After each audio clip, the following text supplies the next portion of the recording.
निकलना खुद से आदम का सुनते आए थे, लेकिन बड़े बेआबरू होकर तेरे कूचे से हम निकले। ये इज्जत आबरू, ये बेइज्जती या मान अपमान क्या है? हमारे शरीर में इनका स्थान कहाँ पर है? ये दिखती कैसी हैं? ये सब मन के स्तर पर घटित होता है और मन को तो जैसा समझाओगे बताओगे या वैसा ही मान लेगा। दूसरों से जैसा व्यवहार हम चाहते हैं वैसा हो जाए तो इज्जत, नहीं तो बेइज्जती। मान अपमान से बचना है तो थोड़ा सा दृष्टिकोण में परिवर्तन करने की ज़रूरत है। यह आपके सोचने के ढंग पर निर्भर करता है कि आप किसी घटना को किस रूप में लेते हैं। पूरा जीवन एक प्रयोग है, जितना अधिक प्रयोग आप करेंगे उतना ही अच्छा होगा। प्यार करने वालों की तरफ आकर्षित होना और निंदा, क्रिटिसाइज करने वालों से दूर रहना, ये हम सब लोगों का नेचर होता है। डांटने वाले टीचर को भी बच्चे पसंद नहीं करते, कड़वा बोलने वाले को कोई अपना दोस्त नहीं बनाना चाहता। सभी चाहते हैं कि उनकी तारीफ हो, कोई कितना भी दुखी क्यों ना हो। तारीफ सुनते ही मुख खिल उठता है। लेकिन कहा जाता है, निंदा हमारी जो करे मित्र हमारा सो, न कि प्रशंसा हमारी जो करे मित्र हमारा सो। क्या आपने कभी ये सोचा है कि अगर कोई हमें क्रिटिसाइज कर रहा है तो इसमें हमारा ही फायदा है? कोई हमारी गलतियां निकालता है तो खुशी की बात है, क्योंकि कोई तो है जो हमें पूर्ण दोष मुक्त बनाने के लिए अपना दिमाग और समय दे रहा है। लेकिन उसके लिए अपने दृष्टिकोण को नकारात्मक से सकारात्मक में बदलना होगा। जिस बात से हम डरते रहते हैं या दुखी रहते हैं या जिससे हम मुक्ति पाना चाहते हैं, वो हमारे लिए फायदे की बात हो सकती है, लेकिन हमें पता ही नहीं रहता। पता तब चलता है जब हम अपना दृष्टिकोण बदलते हैं। कबीर ने कहा है, निंदक नियरे राखिए आंगन कुटी छवाए, बिन साबुन पानी बिन निर्मल करे सुभाए। जो हमारी निंदा करता है उसे अपने पास ही रखना चाहिए। वह तो बिना साबुन और पानी के हमारी कमियां बताकर हमारे स्वभाव को साफ करता है। एक किसान के खेत में 1 भाग ही जमीन थी और 3 भाग बड़ी बड़ी चट्टानें फैली थी। किसान इस बात को लेकर बहुत दुखी परेशान रहता था, क्योंकि उसके घर को चलाने के लिए वो ज़मीन बहुत कम थी।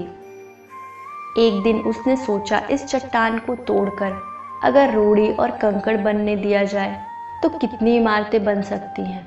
तुरंत ही उसने इमारत बनाने वाले को बुलाकर चट्टानों को बेचने की बात की और काम शुरू हो गया। जिस घर में रोटी बनानी मुश्किल थी वहाँ सोने चांदी के गहने दिखने लगे। वही किसान और वही चट्टान। फिर गरीबी बदलकर अमीरी कैसे आ गई? कारण था दृष्टिकोण। नकारात्मक दृष्टिकोण के कारण जो समस्या लग रही थी वही समाधान बन गया जब उसे सकारात्मक दृष्टिकोण से देखा गया। तो महापुरुषों की भी विशेषता यही रही है, जीवन को देखने का उनका दृष्टिकोण ही अलग था।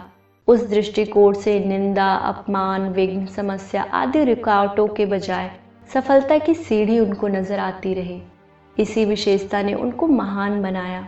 ज़रा सोचिए, जब हम बीमार पड़ते हैं तो किसके पास जाते हैं? डॉक्टर के पास ही ना, जो हमारे शरीर में छिपी हुई बीमारियों को ढूंढ के निकालता है। तो उसी तरह अगर कोई हमारे अंदर की कमी कमजोरी को बता रहा है तो हम उसे निंदक क्यों समझ लेते हैं? और दूसरी तरफ निंदा करने वाला कोई ऐसी बात कर रहा है जो हमें पता है कि हमारे बारे में है ही नहीं, वो तो अपने दृष्टिकोण से बोल रहा है, तो हमें ध्यान देने की ज़रूरत ही नहीं। हक परस्ती है बड़ी बात, मगर रोज किस किस से लड़ा कीजिएगा।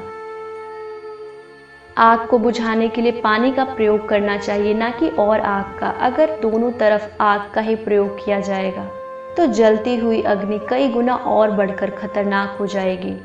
कोई निंदा कर रहा है तो उसका मुंह बंद करने के लिए या उसको सबक सिखाने के लिए अगर सामने वाला भी निंदा कर दे तो दोनों के बीच बहस या वाद विवाद से और तनाव पैदा होगा। हर पल हमें ये याद रखना चाहिए कि जैसे अग्नि से अग्नि को नहीं बुझाया जा सकता, वैसे विरोध से विरोध को कभी भी जीता नहीं जा सकता। आप किसी को बदल नहीं सकते, बदलना तो खुद को ही पड़ेगा। खुद को बदल सको तो ज़माना न केवल बदलता प्रतीत होगा बल्कि बदलेगा भी। लेकिन कहीं ना कहीं से शुरुआत तो करनी होगी। विरोध कम से कम हो तो हमारी ऊर्जा की बचत ही है और इस ऊर्जा को किसी और काम में लगाया जा सकता है। समझदार व्यक्ति ईंट का जवाब पत्थर से देने के बजाय फेंकी गई ईंटों को इकट्ठा कर उनसे मजबूत दीवार बना लेता है। मान अपमान एक काल्पनिक स्थिति है। अपनी तकलीफ़ों की दास्तानें मत सुनाओ, अपनी हिम्मत की कहानियाँ लिखो।